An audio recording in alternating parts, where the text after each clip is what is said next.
Hello mes amis, comment allez-vous aujourd'hui? J'espère que je me suis un petit peu griffée là. J'espère que votre semaine se passe bien, que vous allez bien. Moi ça va, il fait un petit peu gris aujourd'hui mais il fait bon, donc je vais pas me plaindre. Et on se retrouve pour une nouvelle vidéo, donc forcément je suis hyper contente. Enfin aujourd'hui on est là pour parler d'un de mes pires ennemis, c'est les pores dilatés, les gros pores. Enfin vous voyez toute cette texture en fait juste là que on aimerait bien juste pouvoir lisser. Voilà, lisser complètement. Photoshop, où es-tu? Pour la vraie vie, ce serait génial.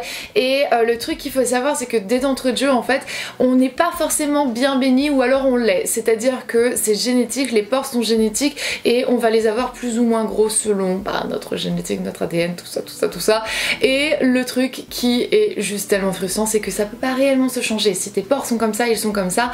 Néanmoins, il y a quand même des petites choses qu'on peut faire pour les minimiser, pour les flouter un petit peu plus, pour aider à les faire un peu plus disparaître et pour essayer aussi de les garder, on va dire, un peu plus serrés. Donc la première chose, et ça en plus c'est trop génial parce que c'est complètement gratuit et ça dépend de vous, c'est de faire attention à ce que l'on mange parce que tristement ça joue énormément. La peau est le plus grand organe de notre corps et tout va passer par là, donc il faut faire attention à tout ce qui est trop sucré, trop salé et trop gras parce que ça va énormément jouer avec notre peau, l'acné, mais aussi du coup les pores qui sont très dilatés.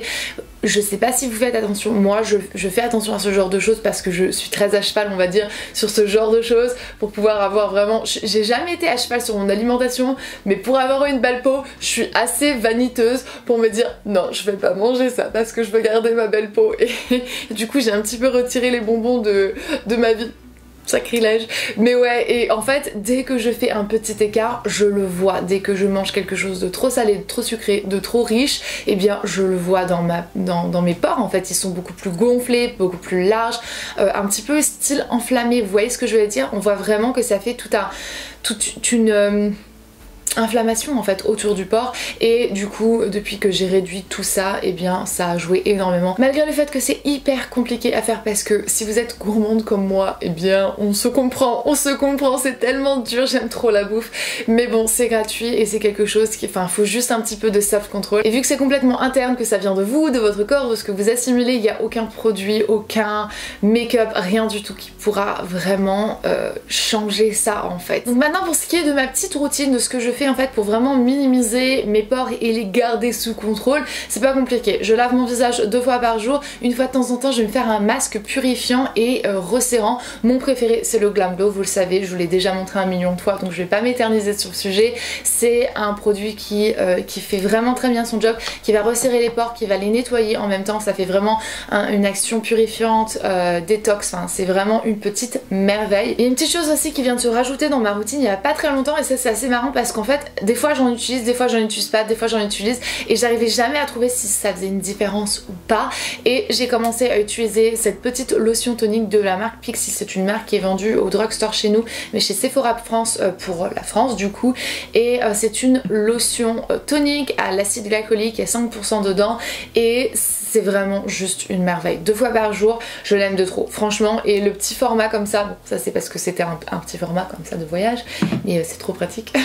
Petite note à part. Et la dernière chose dans la petite routine c'est bien sûr d'hydrater sa peau. Donc moi ce que je conseille lorsqu'on a une peau qui est plus facilement grasse, des pores qui sont dilatés, une peau qui est sensible et qui va s'enflammer assez facilement, donc vos pores vont s'enflammer assez facilement, c'est d'utiliser une crème hydratante qui est assez light, qui est plutôt sous forme de gel et à base d'eau et plutôt que à base d'huile en fait. Moi celle que j'utilise en ce moment c'est une de chez Chanel, je sais, mais le fait est que c'est vraiment l'une des crèmes que j'ai le plus aimé en type on va dire gélifié parce que j'ai une peau qui est quand même assez déshydratée, qui est quand même sèche moi et j'ai besoin d'avoir une forte hydratation et ça m'hydrate énormément bien le visage sans alourdir ma peau, sans boucher mes pores, sans quoi que ce soit. Un truc que j'aime bien rementionner à chaque fois parce que je sais très bien que j'étais coupable de ça, c'est que lorsqu'on a une peau grasse, lorsqu'on a une peau qui est facilement problématique, on a des larges pores etc, on a vraiment envie de l'assécher, de retirer tout ce sébum, toute cette graisse etc et on oublie souvent de réhydrater la peau après. Le problème c'est que lorsqu'on assèche trop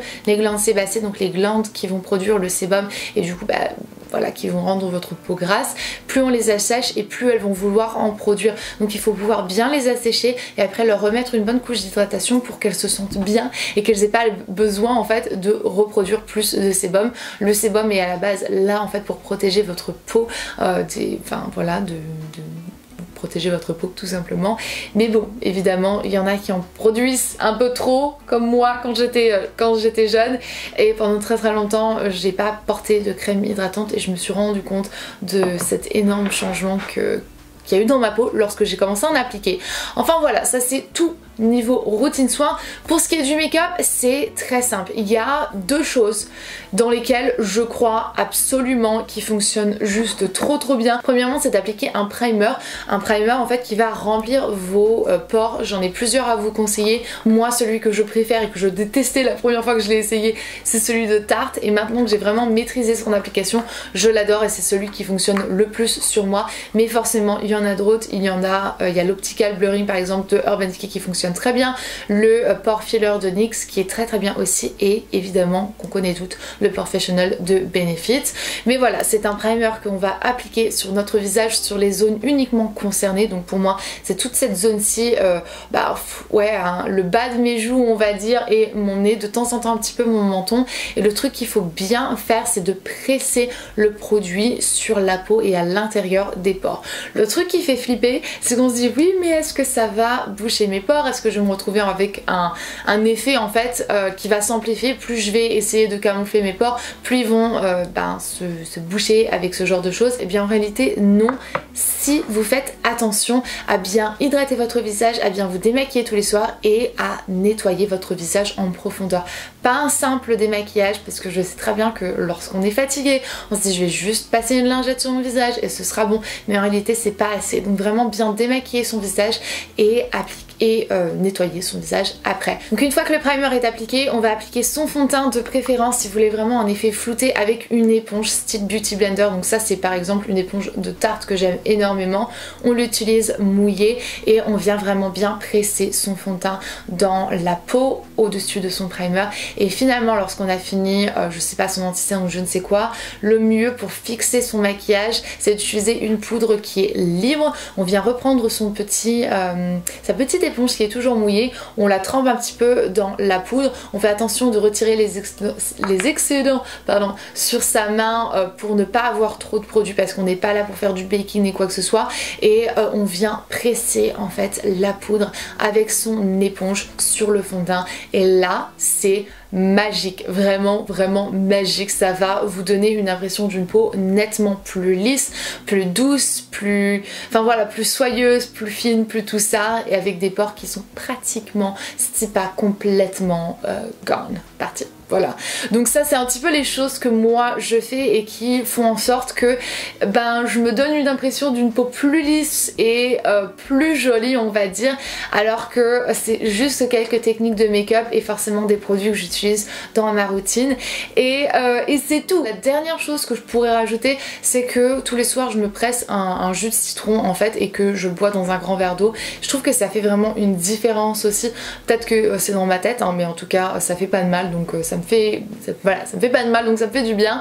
Et la chose que j'ai arrêté de faire, pour vous faire une petite update, c'est que pendant un moment j'utilisais beaucoup le jus de citron en fait, de mon citron pressé sur mon visage, sur les zones les plus grasses on va dire, donc ma zone T, et ça c'est quelque chose que j'ai arrêté parce que forcément j'utilise un toner, donc je vais pas en utiliser deux, et parce que ma peau est de plus en plus sensible et que du coup je me suis dit que ce serait mieux d'arrêter ça.